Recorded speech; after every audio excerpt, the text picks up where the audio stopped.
دەوڵەت بەس کوتەک و شەقی هەیە. لە تورکیا هەر کێشەیەک بە کوتەک و قامچی و فیشەک چارەسەر بکرێت کەس سەری خۆی بەوەوە ناهێشێنێت کە چارەسەری دیکەی بۆ بدۆزێتەوە. وتەیەکی عەلی ئەحسان بۆ عیسمەت وەکتای، پێشەکی بابەتێک لە نووسینی بەڕێز عەلی موحەممەد دەربارەی داگیرکردنی تاریکی. نووسەر بەم شێوەیە دەست پێکات. پێشەوەی ساڵی نوێی 2025 زاینی بێتە گۆڕێ، دوا لاپەڕەی ڕۆمانی داگیرکردنی تاریکی نووسەر و ڕۆمانوس بەختیار عەلیم خوێندەوە. هەردوای تەواوکردنی ڕۆمانەکە وەک هەموو جار خولیای نووسینی چەندێڕێکم لەسەر ڕۆمانەکە هات بە مێشکا، بەڵام نایشارمەوە دەستم پێنووسی ناگرت و نەمەزانی چۆن ڕۆمانێکی زیاتر لە 700 لاپەڕەیی لە چەند دێر یا چەند لاپەڕەیەکدا بناسێنم، بە تایبەت کە ڕۆمانی ناوبراو بە چڕۆپڕی تیشکی خستۆتە سەر ساڵانی نێوان 1945 بۆ 1979 زاینی، واتە پاش کۆتایی هاتنی جەنگی دووەمی جیهانی تا نزیک بە کۆتایی هەفتاکان، ساڵانێک لە مێژووی تورکیا پڕ لە ڕوودا و بەسەرهاتی مێژووی. لە سەرەتای ساڵی نوێدا و بە هیوای ئەوەی خوێنەرانێکی زیاتر ئەم ڕۆمانە بخوێنەوە، دووبارە دەستمدایەوە پێنووس تا بەپێی توانە تیشکێک بخەمە سەر ناوەڕۆکەکەی. عەلی موحەممەد لە درێژەدا دەڵێت نووسەر زۆر بە وردی و ڕوونی ڕژیمی تورکیای لەو ساڵانەدا پیشانداوە و هەرچی پێی بوترێت دەمامک و ڕووپۆش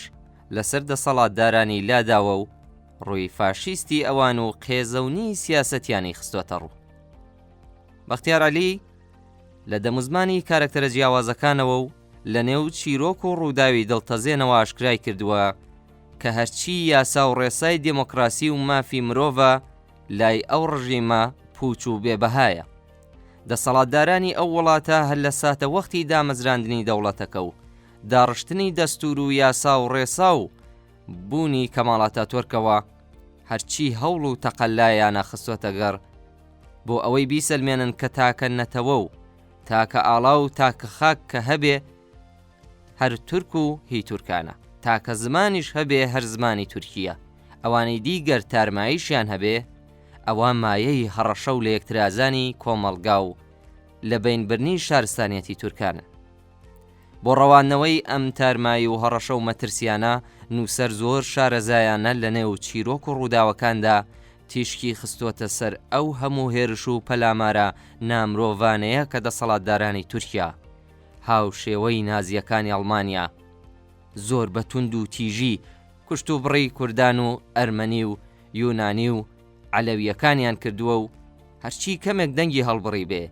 یاخود داکۆکی لە قوربانیانی ئەو ستەم لێکراوانە کردبێ، بە تایبەت چەپەکان ئەوە ڕژیم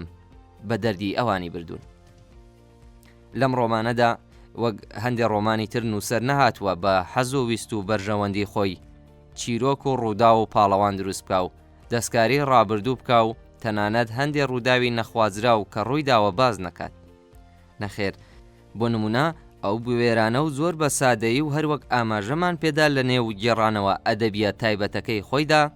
ئاماژە بە ڕۆڵی بەشێک لە خەڵکی کوردەکە لە پشتیوانی دەسەڵاتدارانی تورکیادا، وەک لە کۆمەڵکوژی ئەرمەنەکاندا و ڕۆڵی چەندین مامۆستای ئاینیش لەو ساڵانەدا ڕوون دەکاتەوە کە چۆن وەک پاسا و دەور و پارێزەرانی سیاسەتی فاشیستی ئەو دەوڵەتە ڕۆڵیان گێڕاوە. هەر لەم ڕۆمانەدا بۆمان ڕوون دەبێتەوە کە دەسەڵاتدارانی تورکیا